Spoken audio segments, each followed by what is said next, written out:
Welcome to the Play Their Way podcast, where we talk about all things in child first coaching. I'm your host, Laura Jane Jones, and today I'm excited to welcome our special guests, Martina Navarro and Richard Cheetham. Welcome both. Great to have you with us. How are you guys today? Yeah, good, thank you, and welcome everybody. Thank you very much. Good to be invited. Nice to meet you, and hello, Martina, again.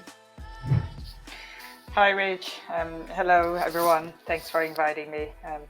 Really nice to be here today. Has been instrumental in championing the athletic skills model, which we'll talk about more a bit later on. And Richard is an experienced coach who is spearheading the moving stories approach to coaching. So, Martina, to start, could you give us a bit of a definition of what the athletic skills model is for anyone who's scratching their head a little bit when I said that? Yes. So the athletic skills model is basically a framework for coaches from grassroots to talent academies up to elite performance so helping coaches to design and implement a movement program that develops adaptable and versatile movers. And by that, we also exploit what we call transfer of learning. So I think a lot of coaches are aware of the benefits of doing multiple sports and different activities, but there is a tendency of how they can be embedded during your own practice. It's not necessary that you need to send off all your people that you work with, children or teenagers, to many different sports. Is a different way of thinking about how you design the practice within your own training session. So we help coaches to use this framework like a guidance system, how you can transform that within your training session. So are we talking about kind of fundamental movements? And can you kind of define those for us? Yes. So the ASM has three main building blocks.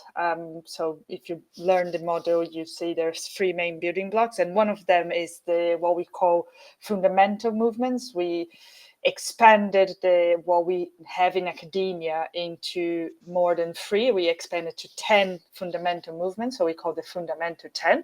But beyond that is also there are coordinative abilities, so essentially the coordination aspect, and the conditions of movement, which is the physical abilities. So it's a combination, so it's more a holistic approach. Of course, depending on the level of the athlete, depending on the age group, you focus more on fundamental 10 all the way up to physical abilities, the conditions of movement, but you never lose sight in all of them, and you think on your training session about what within each one of these building blocks, where the load you want to be, so where you want to emphasize and focus on, but without losing sight of any of them. Richard, we're talking about the kind of academia of movement and physiology here, but how does this fit into the actual approaches of coaching? Yeah, so one of the drivers was me trying to reach out to teachers who could kind of link maybe some of the classroom learning with physical activity. So I'd often felt there was sometimes the compromise in early years of the teaching of fundamental movement skills or physical education. I thought, how can I support that? So the linking of literacy and physical literacy, or in this case, functional fundamental movement skills, I wanted to come up with an idea which would kind of capture and support teachers where they could get the children involved. The children would choose a story, and they would guide the children through the story through movement. And I did it. Started in Guernsey, and I can distinctly remember that we're going on a bear hunt being the first story they'd used, and it was a quite magical way of actually the children were reading and moving through a story, so they kind of learnt the story. They were engaged with the story, but they learned the words. But the underpinning was how they moved. So when you say imagine that, how would you? Then their mind comes into it. So one of the stories, for example, is a pirate ship, and you can have things like when you go aboard a ship, you walk on, you go on a plank to get onto a ship, not obviously nowadays. So then you got balance, and then we did we did a pirate audition. So we had to choose the crew. So we kind of brought the story to life and all those things, but the children added to the story. That was the important thing. So we did a dinosaur story. They chose their favorite dinosaur. And we started to think about how that would move. So we kind of brought it down away from this. I'm kind of thinking how I use it. It's almost like bringing it down to a level of applied practice that was easy to access both by children and teachers. Richard, from the perspective of what you're talking about, it sounds, when you've broken it down, so obvious to teach children in this way and to get them moving using something that we so naturally do with them. Does that mean that kids have taken to this method like ducks to water? Has it been something that you've noticed children have so easily got hold of and excuse the pun, run with? Yeah, I mean, when we did the research within the school, it was amazing how much the children just embraced the story. They embraced the movement, and they didn't feel it was a kind of traditional lesson. They didn't feel they were sitting reading, and they didn't feel they were walking to a physical education session where they may be doing things they didn't feel part of. So when you co-create an environment so the kids have a real input, they're really invested in it because it's a book they chose, and then comes like, I can again remember pivotal moments when I was a captain of a ship and I was recruiting the pirates, and I said, "What else has a captain got?" And they said, "Oh, he's got a parrot." So I said, "What do parrots do?" And they repeat what you say. So every time I did something, they repeated what I did. So they really understood the I think the teachers understood the purpose. The kids just had a great time. But what they were having a great time, they're engaged in learning. They chose the book, and they were moving in the way that me and Martina absolutely advocate, and many coaches, we understand, it's us to here, is that they were really learning to move almost without a very distinct session, which made it much more it's just really engaging, basically. And the teacher feedback was that it reached all the children. The children wouldn't normally engage in that session. We're absolutely in it and invested in it because it was a story they chose. It was how they moved, and it was fun. That fundamental active participation is what we're looking for all the time. And once we key into it with kids, it's quite easy for them to get involved and stay involved. But Martina, from a teacher's and practitioner's perspective, when it comes to physical education at early years and primary school level, we know that many times PE is being lessons are being given by teachers who aren't PE teachers. They might not be sporty or exercise driven themselves.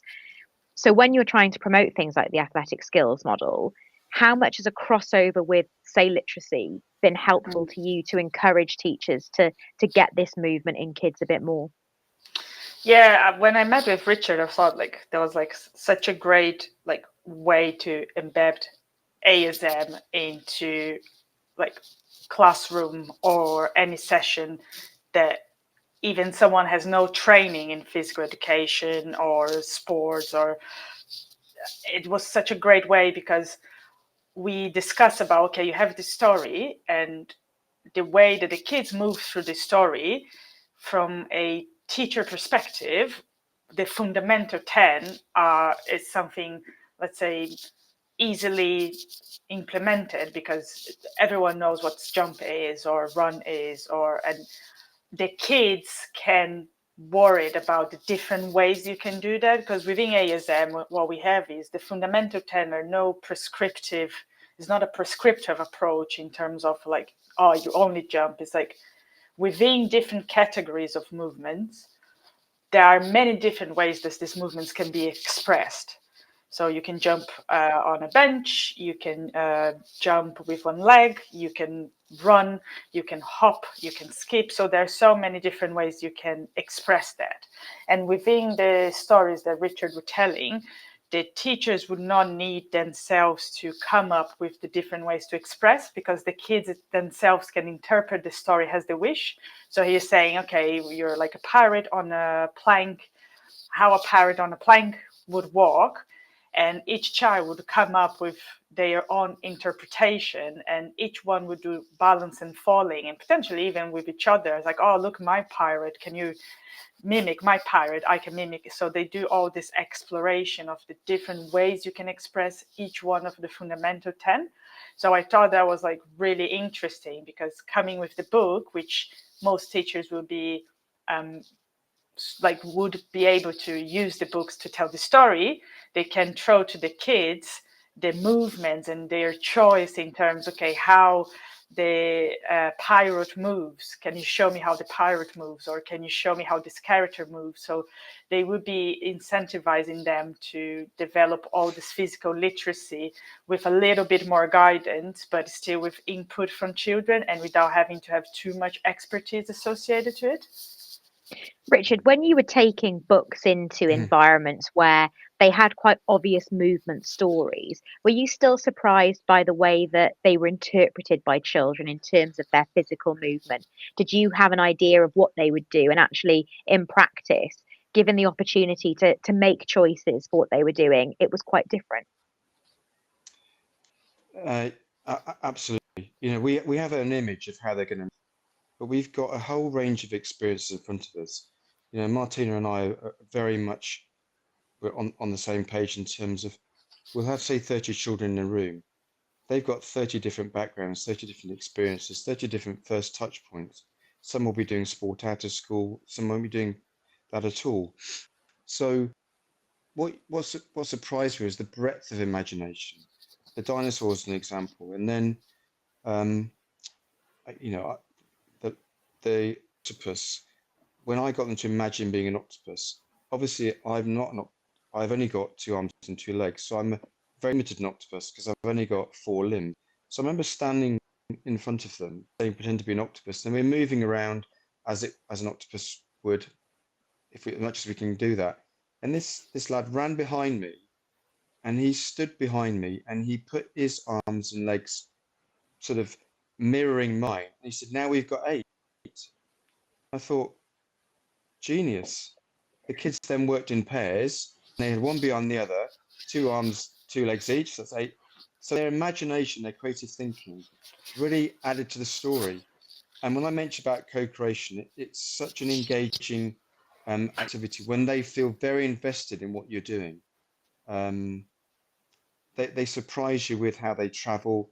They surprise you with different ways they find to balance. And it's very important that we just embrace that.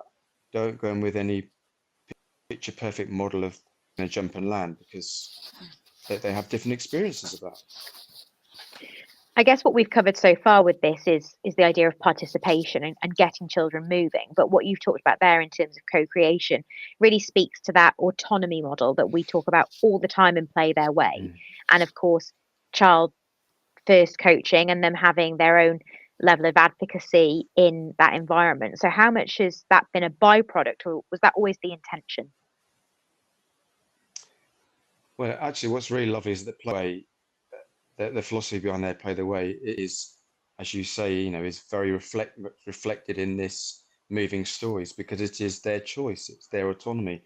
They choose the book, they choose how to move. So Room on the Broom, is spoiler alert here. If you've watched Room on the Broom, I could do everything. I could do the frog, I could do the cat, I could do the dog. We did the witch, we did the pot with all the ingredients, throwing beanbags into the middle. Then it came to the monster, and the monster is a combination of all the 3 animals falling into a swamp. And I thought, I've done how to do that. And then they just did a piggyback with somebody kneeling in front.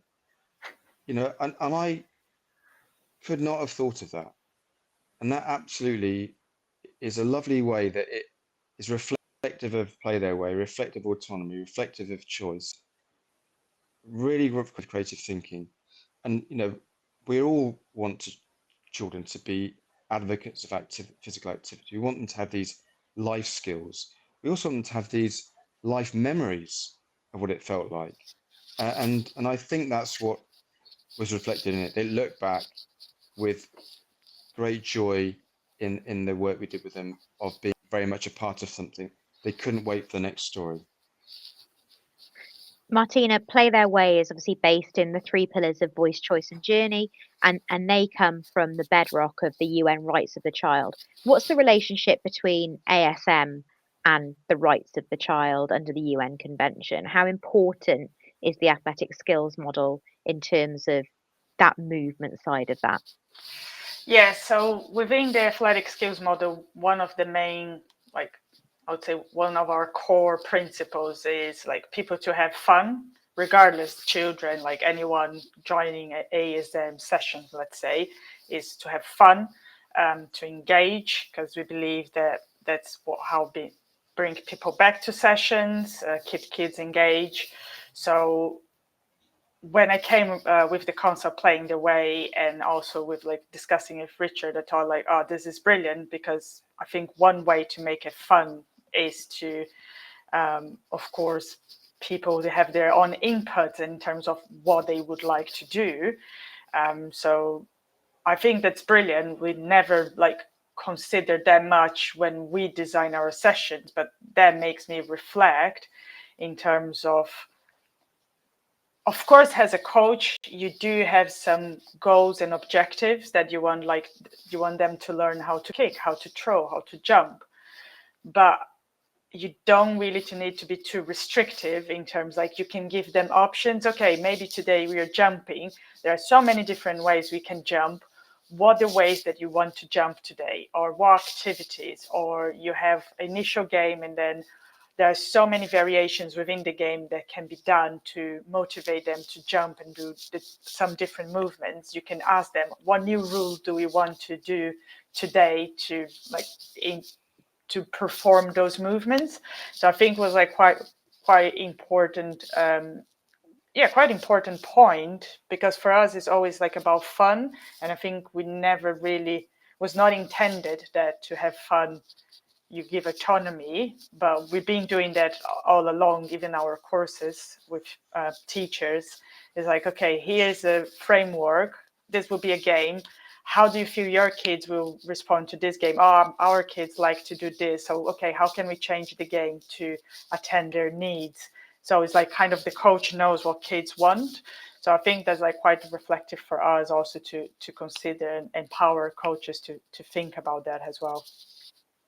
What Martina's just said there, Richard, is about empowering coaches. You're obviously an extremely experienced coach. So how refreshing has it been for you to almost, to some extent, hand the reins over to kids in these environments? You go in with a structure and you know what your intentions are for the session, even if that is just the book, the story. From that point onwards, it's their jumping off point. It's their story to tell, I guess. How refreshing has that been for you as a coach? Yeah, the last thing that Martina about their needs, and you know, we're not going in with just an idea that is enjoyable and fun and different. Underpinning all of it is that the root of it all is their needs are those physical activity, physical competency, movement vocabulary, movement skills needs. So that's what's at the bottom of it. That's what's at the driver behind it. Now the children don't know that. What they know is they're choosing how to do a session. They're choosing what the session looks like. They're choosing the characters. Of course, with that comes the real principles of Play Their Way. So I think the two things are that when someone looks at that session, if you just stand and look at it, it's a rich environment, because we kind of get what we want from the session. We get children to be engaged, to enjoy it, but the principles about the needs of the child in terms of movement competency, physical activity, and what they're getting is, well, this is our session. We want to do it this way. This is how we like it. This will get us engaged. This will give us memorable experiences. We can work together. So everybody's winning in their own particular way around that session. What are the longer term outcomes of this, where children are perhaps unconsciously participating in this foundation level of fundamental movement? How much is that going to inform keeping them active beyond the perhaps age bracket that the moving stories approach applies to? Yeah, I mean, if I just answer, I mean, I don't want to sort of jump in ahead of Martina, but just while this is answering to your question, the moving story has only got a certain age band before the children kind of grow out of that. That becomes too, things were childish for them. You know, when they suddenly get 8, 9, 10, they're not really invested in that because they're moving on to more mature, not different things. You know, cartoon characters are bypassed. Now we've got superheroes and sport models they're aspiring to. So I think the next step is a critical part. But what we're doing is we are giving them the skills that when they go on to more complex activities, they are more confident at doing them because they've been given those skills to perform those activities. And you know, if you think about the transition from junior to secondary school, um, the the studies and the research talks about how can we are preparing children for the transition into later, you know, more complicated sports. Difference in ability to do that transition will be by the skills we're giving them in those early years. Yes, if I can jump in, echo with Richard's words and the importance of having a good base or being just a good mover, moving later on. Within research, there is showcasing how important is the first years in terms of developing that and how later on that can influence how they can acquire more complex skills. And within ASM, we said that sports have more in common than they differ. I think we want to believe that our sport is like really special and different. But if you look at the nature of sport and the movements, like there is so much degrees of freedom that the body can move. So it's more, that's why we say we want to help coaches to exploit transfers of learning. So we use Ibrahimovic, the football player, as a good example, right? He's an excellent football player and everyone calls him very creative because the way that he kicks the ball is very much like martial arts, but he's a black belt in Taekwondo. And a lot of these kicks you can see comes from Taekwondo and no football coach would potentially teach you that. So he learned something there and is applying here. And then those get moved very well, tendentially can either, the likelihood of two outcomes is one, you can either go to sports, professional sports, and be considered maybe a creative player and very adaptable. But also for those that don't follow a professional career, there are studies showing that the likelihood, or at least the correlation between being very competent in moving is predict being an active adult in life. So I think that's also important for coaches because we know that only a few will follow professional and the rest, we just want to develop adults or humans that likes to move and will have an active, healthy lifestyle. Richard, we're talking about this a lot as a kind of foundation for movement for infants and primary school age children.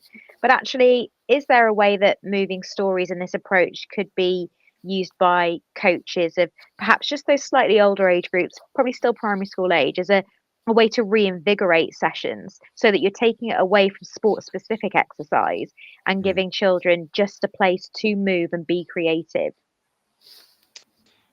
Yeah, I mean, I think it's, I don't like children's challenge, so it means that's something we've got to overcome. But I think it's the next level. So once we've got through the moving stories, it's the kind of what next? What's our audience? How can we reach out to that audience? And what do we know that will engage them? Now, if I give an example, so one of the activities I used to use for a little bit, the transition bit was I used to have this story which was called the Bangkok traffic jam, based upon a picture I saw where the city centre of Bangkok looked crazy with cars everywhere, right in the middle with this guy and an elephant walking traffic jam. So I thought, okay, well, so then I decided to build a narrative which I set a grid 10 by 10, and it's a warm up.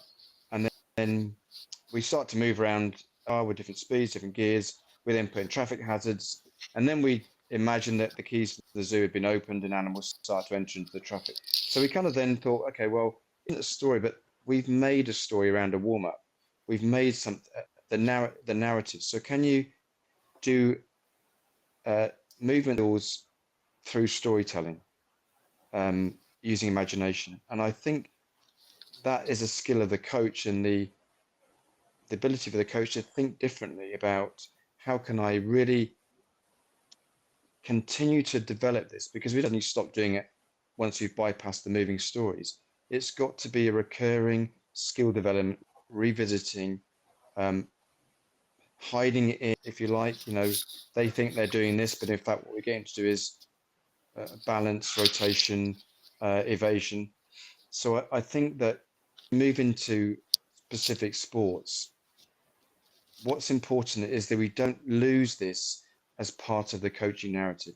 If we've got a sport, whatever it is, basketball, football, tennis, is that we don't just coach the sport, we revisit the complex movements that will make someone more competent at doing those sports.